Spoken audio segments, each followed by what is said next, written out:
ಧನುರಾಶಿ ವ್ಯಾವಹಾರಿಕವಾಗಿ ಕುಟುಂಬ ಸದಸ್ಯರ ಒಂದು ಸಹಮತದಿಂದ, ಸಹಕಾರದಿಂದ, ಸಹಾಯದಿಂದ ನೀವು ಪಾರಾಗ್ಬೋದು. ಇಲ್ಲದೇ ಇದ್ದರೆ ಬಹಳ ದೊಡ್ಡ ಮಟ್ಟದ ಕಷ್ಟವನ್ನು ಅನುಭವಿಸಬೇಕಾಗತ್ತೆ.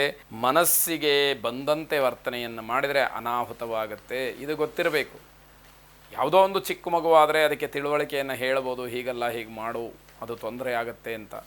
ವಯಸ್ಸಿಗೆ ಬಂದು ಅನುಭವ ಇದ್ದೂ ಕೂಡ ನಾನು ಏನೂ ಮಾಡ್ತೀನಿ ಅಂತ ಹೋಗಿ ಅನಾಹುತವನ್ನು ಮಾಡ್ಕೊಳ್ತಕ್ಕಂಥದ್ರಲ್ಲಿ ಯಾವ ಅರ್ಥವೂ ಇಲ್ಲ. ಅದು ಮೂರ್ಖತನವಾಗುತ್ತೆ.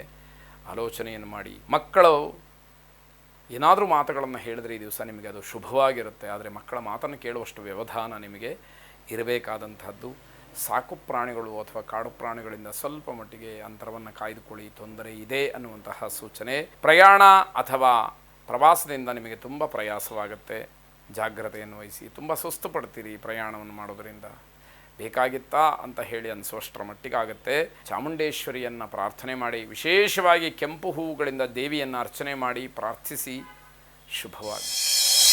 ಮಕರ ರಾಶಿ, ಸಮಾಜದಲ್ಲಿ ನಿಮ್ಮ ಹೆಸರು ಮುನ್ನೆಲೆಗೆ ಬರತಕ್ಕಂತಹ ಸಾಧ್ಯತೆಗಳು ಹೆಚ್ಚಾಗಿ ಕಾಣ್ತಾ ಇದೆ. ಯಾರ ಬಾಯಲ್ಲಿ ನೋಡಿದ್ರೂ ಕೂಡ ನಿಮ್ಮ ಹೆಸರು ಕೇಳ್ತಾ ಇದೆ ಅಂತಂದರೆ ಏನೋ ಒಂದು ವೈಶಿಷ್ಟ್ಯ ಇದೆ ಅಂತ ಅರ್ಥ. ಕೆಲಸದಲ್ಲಿ ಜಗಳ ಆಗ್ಬೋದು, ಹಿನ್ನಡೆ ಆಗ್ಬೋದು. ಇವೆಲ್ಲವನ್ನು ಸಮಾಧಾನದಿಂದ ಸ್ವೀಕರಿಸಬೇಕಾಗತ್ತೆ.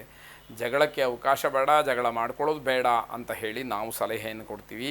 ಪರೀಕ್ಷಾ ಫಲಿತಾಂಶಗಳು ಬಂದಿದ್ದರೆ ಅದು ನಿಮ್ಮ ಪರವಾಗಿರುತ್ತೆ ಅನ್ನುವಂಥದ್ದನ್ನು ಗಮನಿಸಬೇಕು.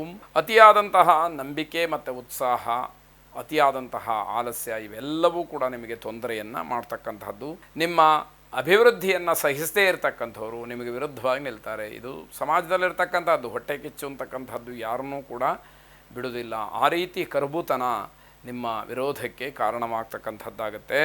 ಶ್ರೀರಾಮನನ್ನು ಪ್ರಾರ್ಥನೆ ಮಾಡಿ. ರಾಮಾಯ ರಾಮಭದ್ರಾಯ ರಾಮಚಂದ್ರಾಯ ವೇಧಸೆ ರಘುನಾಥಾಯ ನಾಥಾಯ ಸೀತಾಯ ಪತಜೇ ನಮಃ ಎಂಬುದಾಗಿ 9 ಸಲ ಪ್ರಾರ್ಥನೆಯನ್ನು ಮಾಡಿ. ಶುಭವಾಗಿ. ಕುಂಭರಾಶಿ, ಈ ಹಿಂದೆ ಏನಾದರೂ ಅಪಘಾತವೋ ಆಪರೇಷನ್ನೋ ಆಗಿದ್ದರೆ ಸ್ವಲ್ಪ ಮಟ್ಟಿಗೆ ಅದು ಮತ್ತೆ ತೊಂದರೆಯನ್ನು ಕೊಡ್ತಕ್ಕಂಥದ್ದಾಗುತ್ತೆ. ಷೇರು ಮಾರುಕಟ್ಟೆಯಲ್ಲಿ ವಹಿವಾಟು ಕುಸಿತ ಆಗಿರೋದ್ರಿಂದ ನಿಮಗೆ ನಷ್ಟವಾಗುತ್ತೆ. ಇದರ ಬಗ್ಗೆ ಎಚ್ಚರ ಇರಲಿ. ವೈದ್ಯರಿಗೆ ಬಿಡುವಿಲ್ಲದೆ ಇರತಕ್ಕಂತಹ ಕೆಲಸ ತುಂಬ ಆಯಾಸವೂ ಕೂಡ ಕಾಡಬಹುದು ಅಂತ ಅರ್ಥ. ವೈದ್ಯಕೀಯ ವಿದ್ಯಾರ್ಥಿಗಳಿಗೆ ತುಂಬ ದೊಡ್ಡ ಮಟ್ಟದ ಸಮಸ್ಯೆ ಆಗ್ತಕ್ಕಂಥದ್ದಿದೆ. ಅನಗತ್ಯವಾದಂತಹ ವಿಚಾರಗಳಿಂದ ಚಿಂತನೆಯನ್ನು ಮಾಡಿ ತುಂಬ ಬೇಸರಗೊಳ್ತೀರಿ. ಆದರೆ ಯಾವ ಪ್ರಯೋಜನ ಇಲ್ವ. ನಿಮಗೆ ಬೇಡದೇ ಇರತಕ್ಕಂತಹ ವಿಷಯ, ವಸ್ತುವಿನ ಬಗ್ಗೆ ನಿಮ್ಮ ಚರ್ಚೆಗಳು ನಡೆಯುತ್ತೆ. ಪ್ರಯೋಜನ ಏನು? ಯಾವ ಉಪಯೋಗವೂ ಕೂಡ ನಿಮಗೆ ಆಗದೇ ಇರತಕ್ಕಂಥದ್ದು. ಕುಲದೇವರನ್ನು ಪ್ರಾರ್ಥನೆ ಮಾಡಿ. ಕುಲದೇವತಾ ಅನುಗ್ರಹ ನಿಮ್ಮನ್ನು ಎಲ್ಲ ರೀತಿಯಿಂದಲೂ ಕೂಡ ಕಾಪಾಡಲಿ. ಶುಭವಾಗಿ.